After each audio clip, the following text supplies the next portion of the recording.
Seja bem-vindo ao seu espaço aqui na Band News FM para discutir economia digital, as transformações pelas quais o nosso país vem passando com o avanço da tecnologia, com o avanço do digital. O programa que sempre vai ao ar aos domingos aqui no rádio, também você acompanha no nosso canal no YouTube, youtube.com/rádio Band News FM. Aproveita e se inscreva lá. Já ultrapassamos a marca de 2 milhões de inscritos e você pode conferir esse e todos os outros programas que a gente já teve de inovativos e também as nossas transmissões ao vivo durante todo o dia com as principais notícias do dia. Programa inovativo sempre apresentado por mim, Alexandre Bentivoli, pelo meu parceiro de todas as semanas, Vitor Manhani. Tudo bom, Vitor? Tudo bem, Alexandre. Aliás, parabéns ao Grupo Bandeirantes por essa marca nas redes sociais. Sem sombra de dúvidas, é só o começo. E a gente tem realmente o que privilegiar a boa informação, o conteúdo jornalístico que tem aqui na Band é, sem sombra de dúvidas, um exemplo para todo mundo. Então se conecte, se inscreva aí nos canais da Band News FM, porque com certeza tem muito conteúdo lá para você aprender, se informar, se capacitar e aqui no nosso caso, se incluir nesse meio digital com essas mudanças de gestão, processos, cultura, que não só as empresas estão passando, mas também as pessoas. E Ale, a gente vem falando em vários episódios aqui de vários setores que estão se digitalizando, não é só usar a tecnologia, né? Saúde, educação, e tem um segmento que foi a ponta de lança disso, tem sido a ponta de lança, mas assim, só está no começo, que é o varejo. O varejo vem nesse processo, grandes empresas já têm site próprio, estão em plataformas digitais, estão vendendo, escalando para o Brasil inteiro. Antes eles vendiam só no bairro ali. E muita coisa vem surgindo para ajudar, principalmente pequenos, médios varejistas, vendedores, durante esse processo, ou mesmo grandes empresas que ainda não estão no digital e precisam ter essa presença digital. E a gente vai falar um pouquinho disso hoje. O varejo vai ser nosso tema central e a gente vai tratar também bastante sobre inteligência artificial. Nosso convidado hoje é o CTO da Olist, Bruno Martins. Queria te dar as boas-vindas, Bruno. Queria que você contasse um pouco da sua trajetória pessoal e um pouco desse trabalho que a Olist desempenha. Bacana. Primeiramente, muito obrigado, Alexandre, pelo convite. Ficou realmente muito orgulhoso de estar aqui nesse, como disse o Vitor, um jornalismo de primeira linha. E um programa que está fazendo tanto sucesso, que eu assisti bastante já do Inovativos. Falando um pouco de mim, então, eu sou atualmente CTO do Olist, mas eu sou um profissional de tecnologia de raiz, assim, de que nunca saiu da tecnologia, né? Eu sou engenheiro de computação, permaneci sempre atuando com tecnologia, passei por todas as etapas, eu fui desenvolvedor, codei, né? O que eu brinco é que meu último deploy tem mais de 20 anos já, né? Tá velho, o código já. Mas eu passei por todas essas etapas e atuei nas empresas sempre muito pró-business, né? Muito próximo sempre do negócio. E isso foi me levando a mudanças, né? Eu comecei em mídia, no Jornal Globo, né? Info Globo, na época que vendia 1 milhão de exemplares de jornal, né? O tempo mudou, né? Depois tive uma passagem rápida pela Coca-Cola e depois fui para Telecom, onde fiquei 15 anos em Telecom. Passei pela Lucent Technologies, fiz projetos para clientes fora do Brasil e rodei praticamente todas as operadoras do Brasil. Fiz grandes movimentos daquela década, então portabilidade numérica no Brasil, a maior fusão na época até então do mercado brasileiro, que foi a Oi com a Brasil Telecom. Foi muito bacana, mas eu queria partir para outras áreas e fui então que eu caí de novo no mercado de mídia, né, então no Grupo Globo, onde eu entrei pela TV Globo e fiquei durante esses 6 anos lá, uma parte na TV Globo, uma parte na Globo.com e participei dessa transformação digital que o grupo passou, que foi uma experiência bacana. E faltava no meu currículo a experiência de estar numa startup. Porque a transformação digital, né, que eu fiz nas empresas onde eu passei, empresas consolidadas, é um movimento de defesa sempre. Eu queria ser o atacante alguma vez da minha vida. Então, foi aí que apareceu o Olist, né, na minha carreira. Um negócio super potencial enorme, né? O Brasil, no início da digitalização do comércio, uma pandemia começando, eu não pensei duas vezes e me mudei de mala e cuia para Curitiba, sou um carioca, como dá para perceber pelo sotaque, mas fui para Curitiba, me mudei para viver intensamente essa missão de levar uma empresa ainda então pequena para o tamanho que a gente queria e merecia estar. Então, vivi todo esse momento do Olist pequeno até chegar a unicórnio em 2021. Tudo isso foi uma experiência fantástica assim, que eu tenho vivido. E falando um pouco do Olist, né? O Olist ele é hoje um ecossistema de soluções focadas no pequeno e médio varejo, e onde é líder, né? Se consolida como líder para ajudar os pequenos e médios lojistas a se digitalizarem, operarem online. E o que a gente quer e almeja é ser o sistema operacional desse lojista, que ele abra o ecossistema Olist de manhã e a última coisa que ele fecha, antes de fechar a lojinha dele, é esse mesmo ecossistema. E que a gente ajude ele em qualquer dor que ele tenha. Então, hoje a gente busca ter soluções para vender dentro de marketplaces, que é um pouco do modelo original do Olist. O Olist nasceu com esse conceito super inovador no Brasil, na época, em 2015, que era o Store in Store, ou seja, a gente é uma loja como se fosse uma loja de departamentos dentro dos marketplaces, onde a gente vende produtos dos nossos lojistas e consegue, com isso, reputação melhor, mais volume de venda, uma inteligência de operação para o lojista, que ele acaba vendendo muito mais do que ele conseguiria sozinho. Mas a gente entendeu, né, durante esse tempo, que só isso não bastava para ser essa solução completa. Então, ele precisa de ERP para operar melhor, né? Então, a gente comprou a empresa Tiny, que é hoje um sucesso, né, nesse segmento.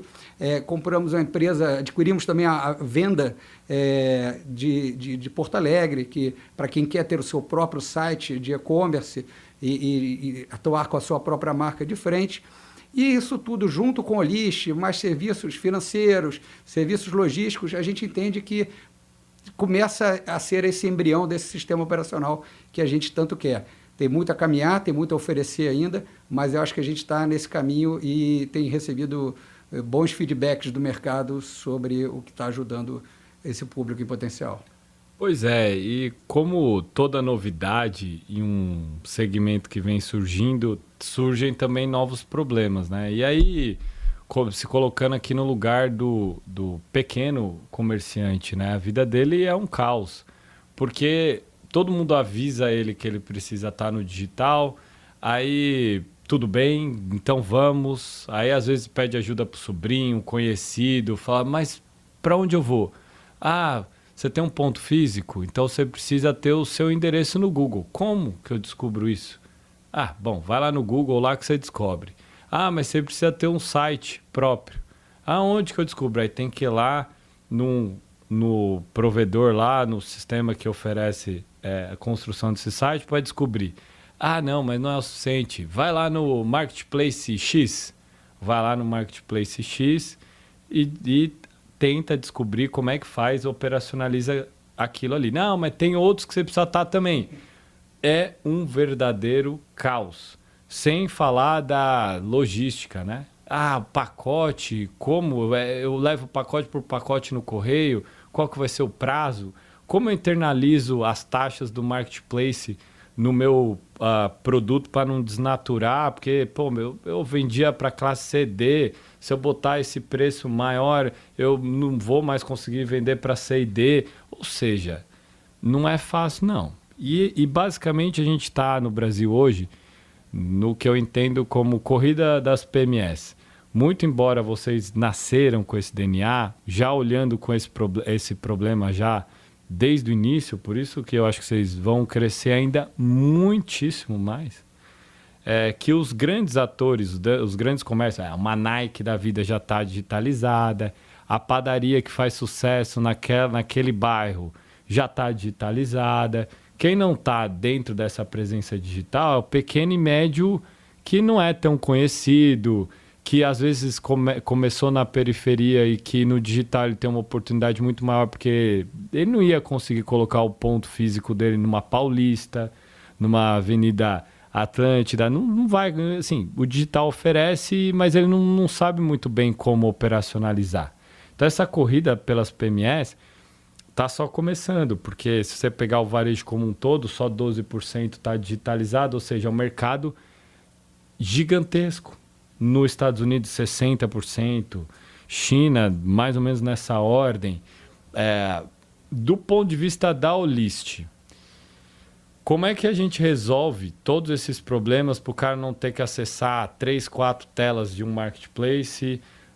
Do ponto de vista logístico, como é que o cara consegue resolver isso? Pacote, quando que envia? Explica um pouco mais sobre esse modelo operacional no dia a dia dele. O que ele pode encontrar lá para ter presença digital parruda para ele conseguir acessar outros mercados? Muito bacana, Vitor. Eu sempre falo que a gente tem duas missões principais, assim. Tirar essa complexidade de operação para um pequeno e médio varejo que não tem toda essa sofisticação, recursos e tudo, para lidar com essa complexidade toda. E, de fato, é um ambiente muito complexo, né? A gente não tem a concentração, por exemplo, tem o mercado americano, de Amazon e lá, que esse cara está bem colocado na Amazon, ele está já bem colocado de uma forma geral, né? Tem outros players, mas tem uma grande concentração. Aqui a gente é muito pulverizado, né? Então, obriga esse pequeno a ter interfaces com muitos marketplaces, muitas vitrines possíveis. Então, abstrair essa complexidade é uma das nossas missões. Mas a gente não para por aí. O que a gente quer, na verdade, é dar superpoderes a esse seller, a esse lojista, que ele é pequeno, mas ele precisa brigar com o grande. E aí, de onde vem esses superpoderes? Da inteligência de operação. Né? E aí, isso cruza com o nosso tema de hoje de inteligência artificial, né? Que é justamente como que a gente recheia essa solução de inteligência artificial por todo lado, para que ele não sabe por que bem, mas ele vende muito mais pelo Olist. Né? Esse é o efeito que a gente quer, porque no final o lojista quer vender. Experiência para o lojista é uma experiência que no final converte em venda. Né? E é isso que a gente busca. Né? Em relação à parte operacional, a gente tem toda essa parte, né, que o lojista, ele ao entrar e ser um cliente, um lojista cliente Olist Store, ele conta com mecanismos de cadastro de produto, catálogo de produtos já de uma ótima qualidade, fotos, toda a descrição do produto. E quando ele bota para vender e alimenta o estoque dele, ele não sabe nem de onde está vindo certamente o marketplace que está gerando aquela venda, mas ele vem entrando order para ele, né, pedidos que ele vai atender. Para esses pedidos, ele conta com o nosso apoio logístico, que a gente tem, a gente adquiriu recentemente, né, já tem uns 2 anos, uma empresa de logística Pax, né, que hoje faz parte do Olist, e que faz essa coleta no lojista, para que ele não tenha que sair, se deslocar a uma agência de correios ou de qualquer outro operador logístico, e traz essa conveniência, né? E tudo que é conveniência, Vitor, que a gente veja que, no final das contas, vai dar esses superpoderes para o nosso lojista, a gente busca, né? Então, se ele precisa de suporte financeiro, se ele precisa de logística, se ele precisa de uma operação mais automatizada, se ele precisa operar não só sob o nome do Olist Store nos marketplaces, mas com o nome da marca dele. Ele tem Tiny, que é o ERP que conecta ele a todos os marketplaces, e aí ele vende com o nome dele, da marca dele, ele mesmo toma conta da venda, atende os pedidos, as dúvidas dos compradores. Então, a gente procura pensar sempre na experiência e na jornada. Qual é a jornada desse nosso pequeno lojista, né? Como que a gente faz para, em todos esses momentos da jornada, a gente trazer esses poderes para ele? Você contava, Bruno, um pouco sobre esse trabalho da inteligência artificial. Queria que você detalhasse um pouco mais como que a inteligência artificial atua nesse processo para que o vendedor consiga fechar mais negócios. A gente já vem acompanhando há bastante tempo a inteligência artificial se manifestando com bots em sites, com atendimento ao cliente, mas existem muitas outras formas que podem colaborar nessa venda, né? Sem dúvida, Alexandre. Queria puxar um gancho que o varejo ele sempre foi uma alavanca de inovação para outras indústrias, né? Então, o próprio e-commerce, né?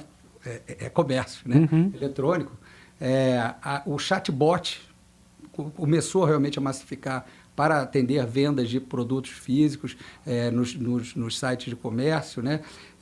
E a própria recomendação de compra, né? Já é um uso de inteligência artificial que a Amazon, né? Começou muito forte com isso e hoje é usado em outras indústrias, como a indústria de mídia, Netflix, todos os serviços de streaming. Então, essa é um pouco da vocação que tem essa indústria do varejo, né? E a gente entende, né? Eu vejo assim, né? Inteligência artificial é uma tecnologia de grande amplitude, né? Assim como já foi um dia a roda, o fogo, a eletricidade, a inteligência artificial é algo de grande amplitude, onde muitas inovações vão acontecer em cima desse tema. E existem assim, vantagens dos dois lados, do lado do vendedor e do lado do comprador. Quando você fala de comprador, você vê uma tendência muito grande que a inteligência artificial vai entrar muito forte, já está entrando muito forte, que é a personalização daquela venda. O comprador, o consumidor, ele não quer ser bombardeado com coisas e produtos que ele não se identifica, não tem desejo, não é o perfil dele. Ele quer ter a coisa mais objetiva. Ele quer ser conhecido como, pelo site ou pelo marketplace que está lidando com ele, como a lojinha da esquina conhece ele, pelo nome, que dá bom dia, que sabe quais são os desejos dele. Ele quer esse nível de personalização, ele clama por isso. E personalização pode ser muito evoluída nessa relação com o uso da inteligência artificial. A própria atendimento, né? Atendimento melhor, mais focado, mais inteligente, mais humanizado, né? A gente está vendo aí o crescimento, né? O surgimento, o boom da generativa AI com o ChatGPT e outros mais que vão aparecer.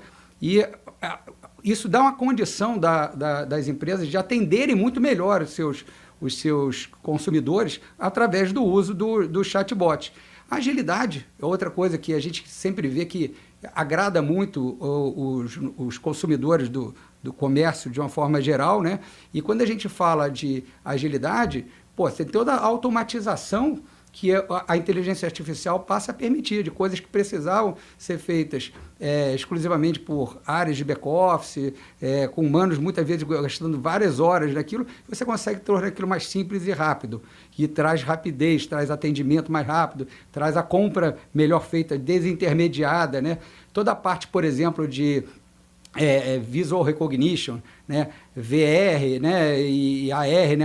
A realidade aumentada e a realidade virtual, são tendências que certamente vão vir a facilitar muito a vida do consumidor, né? Poder fazer buscas por imagem, ao invés de ter que descrever tudo que ele quer, tirar uma foto e busca aquilo lá, né? Ele poder, com realidade aumentada, ver aquele produto que está na loja, aquele sofá, no ambiente da casa dele, né? Como que ficaria aquilo, no tecido que ele quer, no tamanho que ele quer. Então, isso tudo é muito bacana, que a inteligência artificial vai abrir de possibilidades para todo o comércio, né? E do lado dos vendedores, tem muita eficiência envolvida, né? Então, você tem aí, por exemplo, toda a parte de gestão de estoque. A gente sabe, né, como é caro você ter estoque das coisas, e estoque a mais é um problema. E estoque é custo, né? E estoque a menos é perda de venda, né? Então, como que a gente consegue ter isso cada vez mais eficiente? A inteligência artificial vem com seus modelos preditivos para ajudar muito dentro dos sistemas das empresas para terem o volume exato do estoque que é necessário, né? Toda a previsão de portfólio, né, de produtos, que consegue a inteligência artificial identificar quais são os produtos que vão vender na próxima semana, no próximo mês, e se antecipar a isso, né? São uma velocidade que traz no lado do vendedor muito bacana. Preços dinâmicos, né? O seu preço, o Uber, né? Foi o primeiro que massificou isso, mas se aplica completamente ao varejo, né? Você saber que, dependendo da concorrência, da demanda do mercado, da sazonalidade do momento, você saber exatamente quanto você pode cobrar por aquilo, né? E isso é uma coisa que a inteligência artificial já está fazendo, e no Olist a gente já está colocando isso em prática em prol dos nossos clientes, nossos lojistas. Parte de prevenção de fraude, né? A gente sabe que a gente vive num mundo inseguro por natureza, e detectar fraudes a tempo de que sejam evitadas os danos maiores é uma grande ferramenta também, que vai ser cada vez mais amplamente usada por todas as empresas do comércio, né? O marketing direcionado seria uma outra também, que você consegue falar exatamente com aquele público que você quer, completamente segmentado, e não para toda uma comunidade que às vezes não se interessa pelo produto que você está vendendo. Isso é muito bacana. E a automação de processos, né? Porque quando você automatiza os processos, para o lado do comprador, significa agilidade. Você tira processos como, por exemplo, o checkout, né? Muitos supermercados, lojas já começando a não ter mais o checkout. Mas no lado do vendedor também é muito interessante, porque você automatiza e você reduz custo com isso. E ao reduzir custo com isso, você ganha competitividade, você joga a competitividade para dentro do mercado. Então, assim, são oportunidades, rapidamente aqui pensando, que eu vejo assim, tanto do lado do vendedor quanto do lado do comprador, do consumidor, que acho que a inteligência artificial vai ampliar e acelerar muito isso, né? A gente vem falando nesses últimos 2 blocos sobre inteligência artificial, e eu acho que vale a pena a gente tentar explicar um pouquinho sobre o que é inteligência artificial com português claro, né? Ou seja, esses modelos matemáticos e estatísticos que conseguem, de fato, ir aprendendo conforme o próprio comportamento da pessoa, né? Isso pode ser utilizado do ponto de vista positivo, que, né, acontece no varejo, tanto para o vendedor quanto para o consumidor, mas também pode levar para situações que podem gerar algum impacto negativo, né? É o que a gente está vendo também, que é a grande discussão agora mais atual, a gente está falando aí em maio de 2023, do PL das fake news, ou seja, essa clusterização enorme da sociedade em silos, né? Tanto é que o próximo grande debate, passado esse do PL das fake news, é um marco regulatório de inteligência artificial. Já foi aprovado na Câmara, agora depende do Senado. Isso se não for mudado o texto e não voltar para a Câmara, que é um outro grande debate enorme para tratar do assunto. Coisas do tipo discriminação algorítmica, que é algo que já está sendo discutido bastante na Europa, nos Estados Unidos, que gera toda esses novos problemas de uma nova era, né? Mas voltando para coisa boa mesmo, fato é que se eu sou vegetariano, eu não quero ver churrascaria na minha frente. Pelo amor de Deus, isso ia me causar um desconforto enorme. Mas também gostaria de ver umas outras opções que também fogem do meu usual.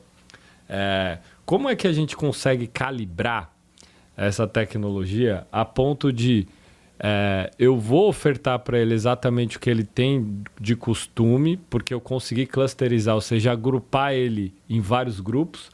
Então, o grupo homem, que gosta de camiseta preta, que tem por hábito, quando compra tal coisa, comprar uma outra, para ofertar também um pouco de diversidade para essa pessoa. Eu sei que do ponto de vista tecnológico é até complexo responder isso, mas do ponto de vista prático é isso que a gente está vendo. Assim, basta eu clicar num site de, sei lá, camiseta, eu vou entrar num site de notícia, tem lá banner de camiseta. Não para de passar banner de camiseta.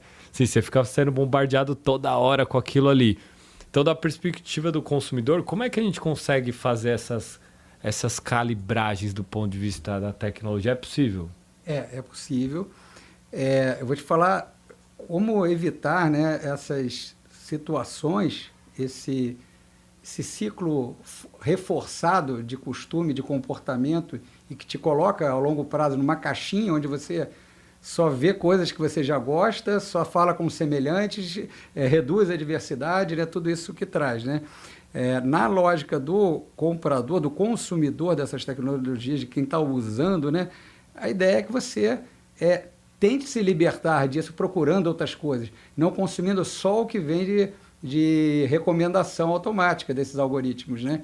Então, se ele sempre vai te recomendar mais, a tendência, né, é de recomendar mais daquilo que você já gosta. Então, de vez em quando, faça uma busca por um título específico, faça uma busca por uma música específica, saia do modelo que é o caminho que o algoritmo te coloca cada vez mais. Esse ponto é muito importante você estar colocando, que é um ponto que eu friso muito, sabe? Que eu acho que assim, às vezes a gente fica jogando toda uma responsabilidade para a tecnologia que é meio. Às vezes a gente perde a real noção disso, né? A tecnologia é como se fosse uma lança, o fogo, pode usar para aquecer, pode usar para destruir.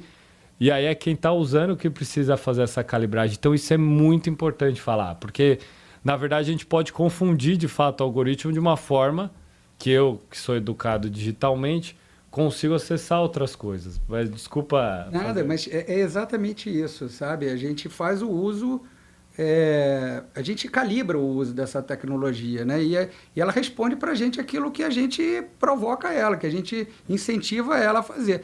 Então, sair um pouquinho disso é também assim, algo que a gente tem que... né? Tem muita coisa a ser adaptada culturalmente, legalmente, como você falou, leis, tudo. E uma das coisas é a educação do povo, né? Da cultura mesmo de um povo, de uma nacionalidade, de uma cidade, de um bairro, para lidar com isso tudo, né? Então, uma das coisas é essa. Eu acho que você tem que fugir um pouco do que o algoritmo te sugere, né? Ter essa consciência, criar essa consciência na sociedade. Então, por exemplo, hoje, eu saí um pouco de toda a minha recomendação de Spotify e fui lá e procurei por Rita Lee, né? Que deixou saudade de todo mundo. E aí ela vai entender que, eu gosto também de Rita Lee, eu gosto também daquele estilo ali. E não só daquilo que eu venho ouvindo nos últimos 30, 60 dias, direto, e que ele vem me sugerindo. Então, acho que um pouco de conscientização na lógica de quem consome essas tecnologias é importante. E na lógica de quem faz, né? Você falou de um ponto super importante, né? Que é o preconceito do algoritmo. A gente tem que criar mecanismos para que a gente rompa, caso o próprio uso não venha pelo próprio uso da comunidade que usa aquele algoritmo, como esse exemplo que eu dei da Rita Lee, como, se não sair daquilo ali, como que o algoritmo sai daquilo? Então, tem formas de você programar aquilo lá para buscar padrões similares, mas que já são diferentes, né, e que não te botam num reforço vicioso só daquela forma. Isso é mais técnico, eu acho que não é para ir muito por aí, mas eu acho que tem um pouco do cuidado de quem programa aquilo, né? Porque no final das contas, isso é programado. A inteligência artificial é transformar o funcionamento de um programa, de um software, em algo cognitivo, com características humanas, que sigam o pensamento humano, né? E o programador que está falando isso, está fazendo isso, tem que ver, o cientista de dados, né? Ele tem que dizer assim, cara, esta mente que eu estou criando aqui é uma mente preconceituosa, é uma mente que leva a que tipo de sociedade, a que tipo de padrão de consumo.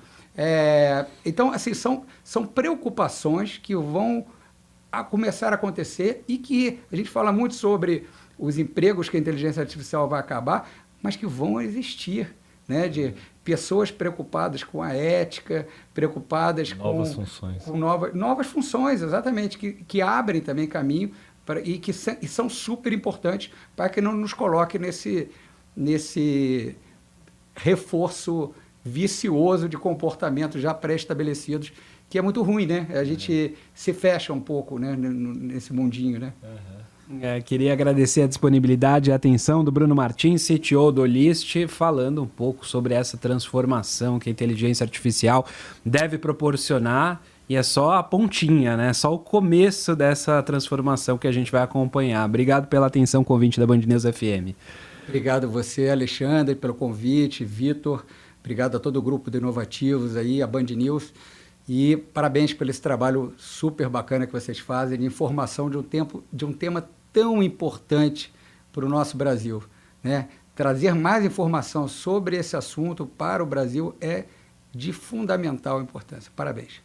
E a gente volta na semana que vem, Vitor. Sim, espero. Aliás, eu espero que todo episódio seja tão legal quanto esse, porque assim, a gente falou tanto de aspectos de interesse público, a gente falou especificamente de varejo, digitalização e transformação, de inteligência artificial, enfim. Tem muito episódio no canal da Band News FM no YouTube, então não deixe de acessar e nos acompanhar e deixar o seu comentário, porque a gente utiliza esse dado aí também para melhorar aqui sempre o nosso programa. Valeu, até o próximo episódio.